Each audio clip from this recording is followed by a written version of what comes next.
Shalom saudara pendengar saudara rohani yang dikasihi Tuhan Yesus Kristus. Selamat datang di Renungan Rohani malam hari ini. Selamat malam, saya berdoa agar saudara sehat selalu. Semoga Roh Kudus hadir di tengah kita saat ini. Sebelum kita mulai renungan malam ini, marilah kita bersama-sama berdoa.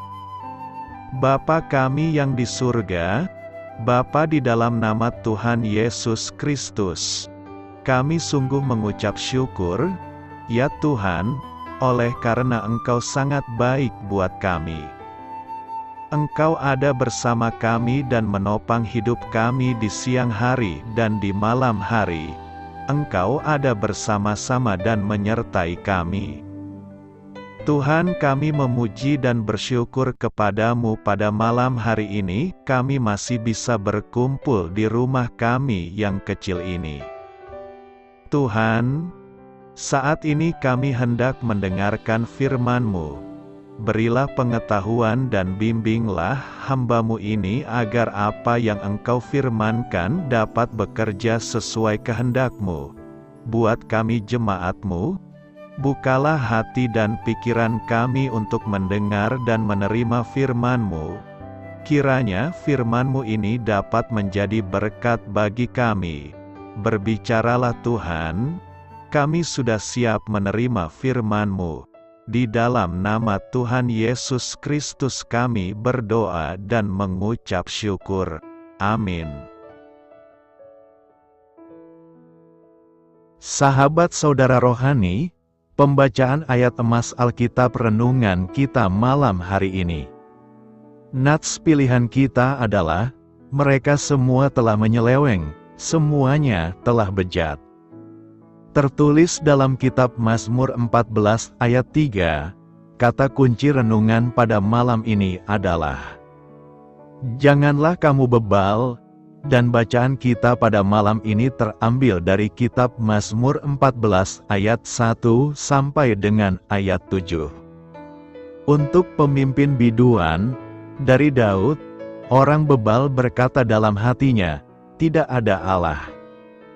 Busuk dan jijik perbuatan mereka, tidak ada yang berbuat baik.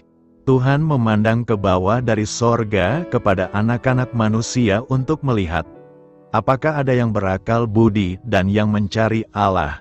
Mereka semua telah menyeleweng, semuanya telah bejat, tidak ada yang berbuat baik, seorang pun tidak. Tidak sadarkah semua orang yang melakukan kejahatan, yang memakan habis umatku seperti memakan roti, dan yang tidak berseru kepada Tuhan? Di sanalah mereka ditimpa kekejutan yang besar. Sebab Allah menyertai angkatan yang benar. Kamu dapat mengolok-olok maksud orang yang tertindas. Tetapi Tuhan adalah tempat perlindungannya. Ya, datanglah kiranya dari Sion keselamatan bagi Israel. Apabila Tuhan memulihkan keadaan umatnya, maka Yakub akan bersorak-sorak, Israel akan bersukacita. Terambil dari kitab Mazmur 14 ayat 1 sampai dengan ayat 7. Topik dari ayat emas renungan kita adalah, darah Yesus mampu membersihkan setiap dosa tetapi tidak dapat mengampuni dalih. Mari kita mulai renungan malam kita. Untuk memulai hal baik, serahkanlah segala sesuatu hanya kepada Tuhan. Mari kita mulai segmen kisah inspiratif. Saat ini orang jarang menggunakan kata dosa lagi. Ketika kita berbuat salah, kita mengatakan bahwa kita menunjukkan perilaku yang tidak tepat, atau melakukan kesalahan taktis, atau kekeliruan. Kita mungkin bahkan mengatakan, saya telah melakukan sesuatu yang buruk. Seakan-akan orang telah mempercayai kebaikan bawaan mereka sendiri. Kita melakukan hal tersebut walaupun ada begitu banyak bukti lahiriah dan rohaniah yang membuktikan kebenaran. Ketika saya menuliskan renungan ini, pembunuhan massal sedang merajalela di Sudan. kekejian yang tak terperikan sedang dialami Bosnia dan Rwanda? Siapa yang bisa melupakan ladang-ladang pembunuhan di Kamboja? Dan bagaimana dengan jutaan bayi yang digugurkan di Amerika Serikat dengan mengatasnamakan kemudahan hidup? Kejahatan belum meninggalkan wajah bumi kita ini. Sebagai pengikut Yesus, kita harus dengan tegas menolak usaha-usaha yang dilakukan oleh dunia untuk mengecilkan kenyataan dosa yang sebenarnya. Kita pun harus setuju dengan pernyataan Allah bahwa tidak ada yang berbuat baik, seorang pun tidak. Mengenali dosa bangsa memang jauh lebih mudah daripada mengakui dosa pribadi kita. Tetapi kita pun perlu mengakui dosa-dosa kecil yang telah kita lakukan yang melawan Allah yang kudus. Jika kita berkata bahwa kita tidak ada berbuat dosa, maka kita membuat Dia menjadi pendusta dan firman-Nya tidak ada di dalam kita. Ingatlah dosa Anda dan akuilah di depan Allah. Bangkitkanlah kembali kegiranganku. Mazmur 51 ayat 14 berkata, Bangkitkanlah kembali padaku kegirangan karena selamat yang daripadamu, dan lengkapilah aku dengan roh yang rela. Setelah Daud jatuh ke dalam dosa, maka ia merasa terjatuh dalam kesedihan yang mendalam. Ia kehilangan sukacita, bahkan rohnya pun mengalami keterguncangan. Karenanya ia pun berdoa dan memohon pengampunan kepada Tuhan. Doa Daud setelah kejatuhannya menggambarkan keadaan duka sejati atas dosa itu, pertobatan yang jujur dan dengan hati tulus dan dalam. Padanya tidak ada usaha meringankan kesalahannya, tiada keinginan melarikan diri dari hukuman yang mengancam, membuat dia tekun dalam doa. Daud melihat betapa besarnya pelanggaran yang mengancam, membuat dia tekun dalam doa. Daud melihat betapa besarnya pelanggaran yang diperbuatnya. Diketahuinya jiwanya yang kotor, ia benci terhadap dosanya. Bukan saja keampunan yang dimintanya, tetapi juga hati yang sejati. Dia merindukan kegembiraan yang kudus supaya dipulihkan selaras dengan hubungan kepada Tuhan. Inilah ungkapan jiwanya, berbahagialah orang yang diampuni pelanggarannya, yang dosanya ditutupi. Berbahagialah manusia, yang kesalahannya tidak diperhitungkan Tuhan, dan yang tidak berjiwa penipu. Dalam Mazmur pengakuannya, Daud melukiskan bagaimana dosa yang dipendam membuat batinnya bergumul, dan tulangnya remuk. Ketika dosa dibereskan, Daud kembali menjadi orang yang berbahagia, dan kebaikan-kebaikan Allah spontan mengalir dari bibirnya. Daud sadar bahwa sukacita itu sangat erat kaitannya dengan roh Tuhan yang berdiam dalam dirinya. Kerelaan untuk taat juga merupakan karya roh Tuhan. Apakah hari ini kita sedang kehilangan kegirangan? Salah satu perampas kegirangan adalah dosa. Periksalah apakah ada kebencian, kepahitan, ketidakmauan mengampuni, atau dosa lain yang belum dibereskan di hadapan Tuhan. Akui dan tinggalkan dosa-dosa itu, biarkan Tuhan memerdekakan kita, dan memberikan kegirangan kembali melalui kehadiran Roh-Nya. Kegirangan kita akan dipulihkan dan dikembalikan kepada kita jika kita sudah membereskan dosa-dosa kita di hadapan Tuhan. Karena itu, raihlah kegirangan kita kembali dengan pertobatan yang sungguh di hadapan Tuhan. Manusia pada dasarnya cenderung menuju kejahatan dan kesalahan. Mazmur 14 ayat 3 berkata, "Mereka semua telah menyeleweng, semuanya telah bejat, tidak ada yang berbuat baik, seorang pun tidak." Nas hari ini mencerminkan keyakinan bahwa manusia pada dasarnya cenderung menuju kejahatan dan kesalahan, sehingga tidak ada yang benar-benar suci di hadapan Tuhan. ada beberapa latar belakang teologis dan filosofis yang dapat menjelaskan mengapa pemazmur menulis seperti ini. Pertama, pemahaman tentang dosa manusia. Dalam tradisi keagamaan Kristen dan Yahudi, konsep dosa adalah bahwa manusia dilahirkan dengan nafsu dosa atau kecenderungan untuk melakukan hal-hal yang bertentangan dengan kehendak Tuhan. Oleh karena itu, pemazmur mungkin mengekspresikan keyakinan bahwa semua manusia, tanpa terkecuali, cenderung melakukan dosa. Kedua, pengalaman pribadi atau sosial. Pemazmur mungkin mengamati atau mengalami sendiri kejahatan dan kecurangan yang dilakukan manusia di sekitarnya. Dalam konteks sosial atau politik pada zamannya, pemazmur mungkin melihat banyaknya tindakan tidak adil, kejahatan, dan kesalahan yang dilakukan oleh manusia.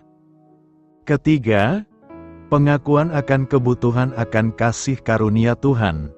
Dengan mengakui bahwa semua manusia cenderung berbuat jahat, pemazmur mungkin ingin menekankan perlunya belas kasihan dan pengampunan dari Tuhan. Dalam pemahaman ini, manusia tidak dapat menyelamatkan dirinya sendiri, tetapi membutuhkan intervensi Tuhan untuk mendamaikan hubungan mereka yang terputus dengannya. Dengan demikian, ayat tersebut mencerminkan pandangan teologis dan filosofis tentang sifat manusia dan hubungannya dengan Tuhan. Hal ini juga dapat menjadi pengingat bagi manusia akan keterbatasan dan kebutuhan akan pertolongan ilahi dalam mengatasi dosa dan kejahatan. Apa yang perlu direnungkan dari nas hari ini? Nas hari ini memberikan kita beberapa hal yang perlu direnungkan. Pertama, kejahatan manusia. Pernyataan ini mengingatkan kita akan kenyataan bahwa manusia tidak sempurna dan rentan terhadap kesalahan dan kejahatan. Ini bisa menjadi pengingat bagi kita untuk selalu memeriksa dan memperbaiki diri, serta untuk tidak mengabaikan keadilan dan integritas dalam tindakan dan hubungan kita. Kedua, perlunya introspeksi. Ayat ini mengajak kita untuk melakukan introspeksi diri. Meskipun kita mungkin tidak secara langsung terlibat dalam tindakan kejahatan yang ekstrim, kita masih harus mengakui kelemahan dan kecenderungan kita menuju kesalahan. Dengan menyadari hal ini, kita dapat lebih jujur dengan diri sendiri dan berusaha untuk menjadi lebih baik dalam hal moral dan etika. Ketiga, perlunya kasih karunia dan pengampunan. Ayat ini menyoroti kebutuhan akan kasih karunia dan pengampunan Tuhan. Meskipun manusia cenderung melakukan kesalahan, Tuhan tetap memiliki belas kasihan yang tak terbatas dan bersedia memberikan pengampunan kepada mereka yang meminta dengan sungguh-sungguh. Ini mengingatkan kita bahwa tidak ada dosa yang terlalu besar bagi Tuhan untuk mengampuni jika kita bertobat dengan tulus. Karena itu, dengan renungan ini, kita dapat mendapatkan wawasan yang lebih dalam tentang kondisi manusia, memperkuat keputusan moral kita, dan memperdalam hubungan kita dengan Tuhan. Mengapa Mazmur 14 dan 53 hampir identik? Mazmur 14 dan Mazmur 53 hampir identik. Hanya sedikit perubahan pemikiran menjelang akhir setiap Mazmur yang membedakan keduanya. Mengapa Alkitab memasukkan dua Mazmur yang hampir sama? Jika kita mempelajari Mazmur 14 dan 53, kita bisa mendapatkan beberapa pemahaman mengenai hal ini. Meskipun tidak kentara, ada tiga perbedaan yang terlihat dalam kedua Mazmur ini. Pertama, masing-masing mempunyai judul yang berbeda. Mazmur 14 dimulai dengan, untuk pengarah musik, tentang Daud. Sebaliknya, judul Mazmur 53 adalah, untuk pengarah musik. Menurut Mahalat, topeng David. Meskipun kedua mazmur tersebut mempunyai lirik yang mirip, tampaknya kedua mazmur tersebut mempunyai nada yang berbeda. Kedua, ada satu perbedaan yang jelas menjelang akhir setiap mazmur. Mazmur 14 ayat 5 dan ayat 6 menyatakan, "Tetapi di sanalah mereka diliputi ketakutan, karena Allah hadir bersama orang-orang benar." Kamu para pelaku kejahatan menggagalkan rencana orang miskin, tetapi Tuhan adalah tempat perlindungan mereka. Sebaliknya, Mazmur 53 ayat 5 mengatakan, "Tetapi di sanalah mereka diliputi rasa takut, di mana tidak ada apapun yang perlu ditakutkan." Tuhan menyebarkan tulang-tulang orang yang menyerangmu. Kamu mempermalukan mereka, karena Tuhan memandang rendah mereka. Apa bedanya? Mazmur 14 lebih fokus pada penyelamatan orang benar oleh Tuhan, sedangkan Mazmur 53 lebih fokus pada kekalahan Tuhan atas orang jahat. Bisa jadi salah satu lagu tersebut merupakan adaptasi dari lagu sebelumnya, dan perubahan liriknya memperingati suatu peristiwa tertentu. Perbedaan ketiga antara kedua mazmur ini adalah mengenai penggunaan nama Tuhan. Mazmur 14 menggunakan Tuhan atau Yahweh di ayat 2, 4, 6, dan 7. Mazmur 53 menggunakan Tuhan atau Elohim di ketujuh tempat di mana Tuhan disebutkan. Mazmur 14 dan 53 sangat mirip isinya, tetapi kemungkinan besar musiknya sangat berbeda. Dalam budaya saat ini, penyanyi biasanya merekam, remake, dari lagu-lagu lama yang liriknya mungkin sedikit berbeda dan menampilkan latar musik yang benar-benar baru. Hal ini kemungkinan besar terjadi dalam kedua mazmur ini. Perbedaan musiknya terletak pada bunyinya dan bukan pada kata-katanya, dan kita hanya melihat persamaannya. Namun, mereka yang awalnya menyanyikan kedua mazmur ini kemungkinan besar menyanyikannya dengan cara yang sangat berbeda. Tema kedua mazmur adalah keselamatan dari Tuhan. Kedua mazmur tersebut diakhiri dengan kata-kata berikut, "Sekiranya keselamatan bagi Israel datang dari Sion. Saat Tuhan memulihkan umatnya, biarlah Yakub bergembira dan Israel bergembira. Beritakanlah Injil kepada segala makhluk, hormatilah semua orang. Selamat beristirahat malam dalam kasih setia Tuhan." Doa saya menyertai saudara sekalian. Mari bertumbuh dalam iman bersama saudara rohani. Saya memberkati Anda agar sewaktu Anda mencarinya dari Dia, Bapa Surgawi Anda akan memberikan bagi Anda roti harian Anda. Dalam nama Yesus Kristus, Tuhan yang berkuasa atas alam semesta dan menuntun kita kepada iman yang menyelamatkan, Tuhan Yesus menyertai senantiasa. Terima kasih sudah berkenan mendengarkan renungan malam saudara rohani. Tuhan memberkati. Amin.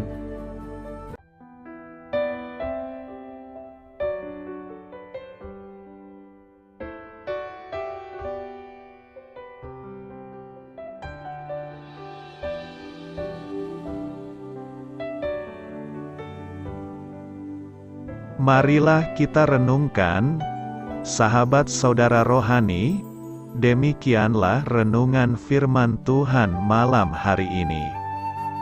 Semoga menjadi berkat di dalam hidup kita dan menjadikan kita pribadi yang lebih baik. Sebelum kita beristirahat pada malam hari ini, marilah kita berdoa.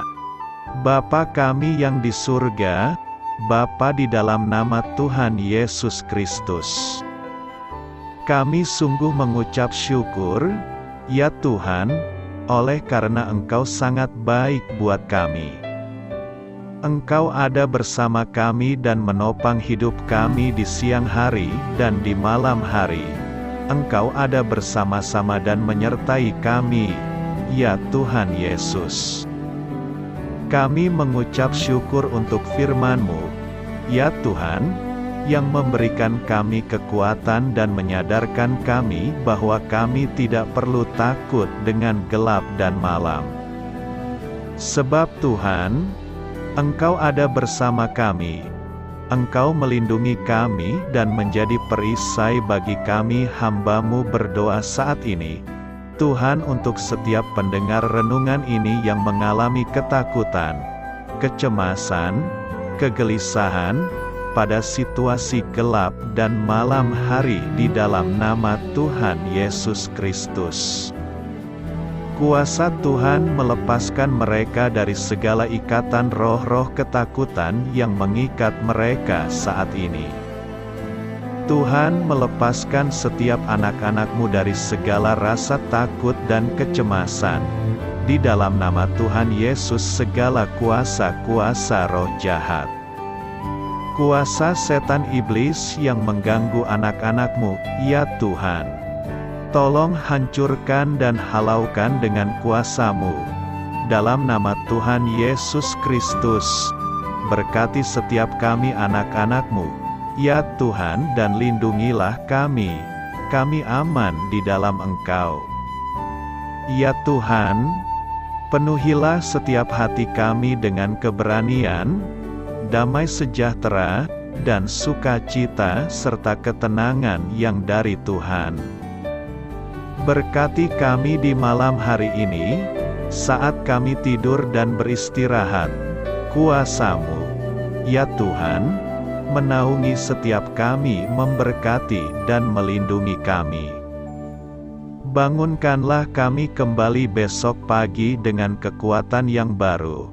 Tubuh yang sehat diberkati Tuhan dan berkat-berkat yang baru Tuhan sediakan bagi kami. Terima kasih, ya Tuhan, kami sungguh mengucap syukur untuk firman-Mu yang menguatkan kami. Dalam nama Tuhan Yesus Kristus Juru Selamat kami, Bapa kami yang baik, kami mengucap syukur dan berdoa haleluya. Amin. Biarlah firman Tuhan menjadi pengingat untuk kita semua, bahwa tuntunan dari Roh Kudus akan selalu memberi jalan keluar bagi setiap permasalahan hidup kita, dan memberi kedamaian di hati kita. Amin. Sampai jumpa di renungan malam saudara rohani berikutnya.